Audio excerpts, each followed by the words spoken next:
दिल्ली में बीजेपी को जीत दिलाने के लिए अब स्टार प्रचारक भी उतर आए हैं। बिहार बीजेपी के नेता शत्रुघ्न सिन्हा दिल्ली के दंगल में उतर आए। पीएम मोदी को शत्रुघ्न सिन्हा डैशिंग और डायनामिक मानते हैं। दिल्ली की सियासत को शत्रुघ्न सिन्हा किस नजर से देखते हैं, बात की हमारे संवाददाता रमन कुमार ने। दिल्ली विधानसभा के चुनाव में काफी कम वक्त बचा है और अंतिम समय में बीजेपी के स्टार कैंपेनर के तौर पर शत्रुघ्न सिन्हा दिल्ली में चुनाव प्रचार कर रहे हैं। शत्रुघ्न सिन्हा जी, आखिरकार काफी देर से ही सही, लेकिन आपको बुलाने की जरूरत पार्टी को महसूस हुई? अच्छी बात है। वैसे मैं कहूंगा कि मुझ जैसे लोगों को, जिन्हें आप लोग स्टार प्रचारक के नाम पे जानते हैं या फिर जो क्राउड पुलर की तरह देखते हैं, तो इन जो सही मायने में जो क्राउड पुलर्स होते हैं या जो स्टार प्रचारक होते हैं, उनको दरअसल आखिरी राउंड में ही बुलाया जाता है, यानी और बुलाना चाहिए भी, ताकि लोहा गर्म हो, हैमर स्ट्रोक हो, हथौड़ा उस समय मारते हैं लोहा गर्म हो। और इस वक्त मामला बहुत सरगर्मी का रूप ले चुकी है और लोहा बिल्कुल गर्म है, इसलिए हमें अगर बुलाया गया है तो मैं समझता हूँ अच्छी बात है। ये कोई बड़ी बात नहीं है और कोई बुरी बात नहीं है। आप अभी जगदीश मुखी के चुनाव प्रचार में थे, हर्षवर्धन जी आपके साथ घूम रहे हैं। इसके अलावा भी बीजेपी में तमाम बड़े नेता हैं दिल्ली में, चाहे विजय गोयल की बात करें या विजय कुमार मल्होत्रा, लंबे समय तक उन्होंने पार्टी में अपनी भूमिका निभाई, पार्टी में योगदान दिया।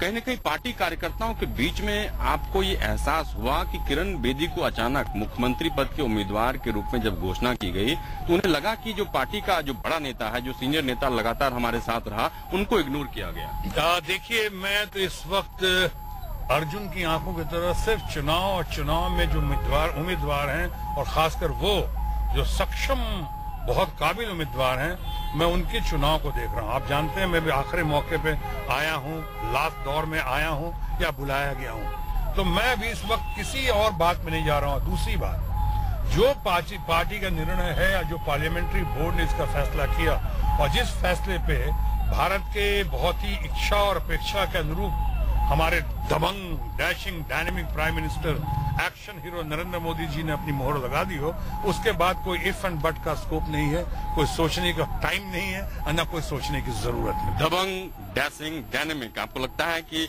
दिल्ली में बीजेपी में नेताओं की कमी थी, इसीलिए दबंग, डैशिंग और डायनेमिक किरण बेदी को लाया गया? मैंने किरण बेदी जी को डैशिंग, डायनेमिक और दबंग नहीं कहा है। मैं किरण बेदी जी को कह सकता हूँ कि अच्छी छवि का व्यक्तित्व अच्छा है, अच्छी छवि है उनकी, बढ़िया है, किसी किस्म का एलिगेशन और आरोप नहीं, गंभीर किस्म का। जहां तक बात रही प्रधानमंत्री जी की, उन्होंने साबित कर दिया है कि एक आदमी जो कभी असेंबली में नहीं गया, वो सीधा मुख्यमंत्री बनकर, और अभी देश के चंद सफलतम मुख्यमंत्रियों में से एक बार नहीं, 2 बार नहीं, 3 बार। उसी तरह जो आदमी पार्लियामेंट में एंट्री जिसकी नहीं हुई, वो पहली बार पार्लियामेंट में एंटर कर रहा है प्रधानमंत्री के तौर पे, तो ये तो बहुत ही दबंग, डैशिंग और डायनेमिक आदमी का एक काम है। और इसीलिए कहता हूँ ये विजनरी भी हैं और एक्शन हीरो हैं।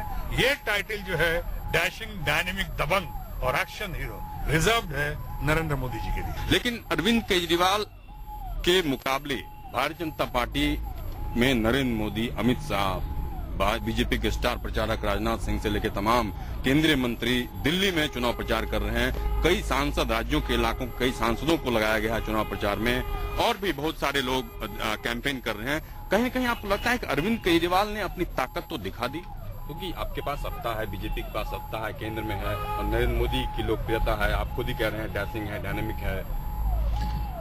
ताकत तो दिखा दी है, इसमें तो दो राय नहीं है। अगर ताकत नहीं दिखाई होती तो आप मुझसे ये सवाल नहीं कर रहे होते, ताकत नहीं दिखाई होती तो रोज रोज उनका चर्चा नहीं होता, ताकत नहीं दिखाई होती तो लोग तरह तरह के उन पर आरोप, एलिगेशन नहीं लगा रहे होते। मैं एलिगेशन की बात पे कहना चाहूंगा, उस पर ज्यादा पढ़ने की 2-3 दिन में सब खत्म हो जाएगा। एक डायलॉग हमने आपका काफी सुना, काफी प्रचलित भी था, कई जनसभाओं में आपने कही कि ताली कप्तान की तो गाली कप्तान की। अवश्य, मैं मानता हूँ, मैं कायल हूँ इस बात का कि ताली कप्तान को तो गाली भी कप्तान को। यानी कि अगर आप अच्छी बातें करते हैं, और चुनाव के बाद ऐसा ही होता है, चुनाव के बाद आप देखते हैं अगर अच्छा करते हैं आप विजयी होते हैं, आप स्वीप करते हैं, आप जीत जाते हैं, ताली। और अगर नहीं होता है कि आपके नेतृत्व में अगर नहीं होता है, चाहे किसी भी देश के किसी भी हिस्से में हो, और अगर आप पिट जाते हैं तो फिर लोग आपको गाली देते हैं, लोकतांत्रिक तरीके से ही। तो इसलिए मैं कहता हूं, लेकिन फिर बुरा मानने की आवश्यकता नहीं। जनता जनार्दन है, जनता सुप्रीम है। इसलिए अगर विजय पे आप ताली ले रहे हैं, जीत पे ताली ले रहे हैं, तो आपको हार में गाली के लिए भी बर्दाश्त गाली को भी बर्दाश्त करना पड़ेगा। यानी लोकतांत्रिक गाली का मतलब वो अपशब्द नहीं कह रहा हूं मैं। इसीलिए मैं कहता हूं, पुरानी कहावत है, बिहार में, यूपी में कहते हैं, ताली कप्तान को तो गाली भी कप्तान को। आपको लगता है कि नरेंद्र मोदी को भी इसके लिए तैयार रहना चाहिए? अभी तो तालियों के दौर से गुजर रहे हैं वो, और अगर इसी तरह करते रहे और इसी तरह चलते रहे और इसी तरह बढ़ते रहे, मुझे लगता है कि तालियां भी उनकी बढ़ती जाएगी, बेजोड़ तालियां बढ़ेगी। धन्यवाद।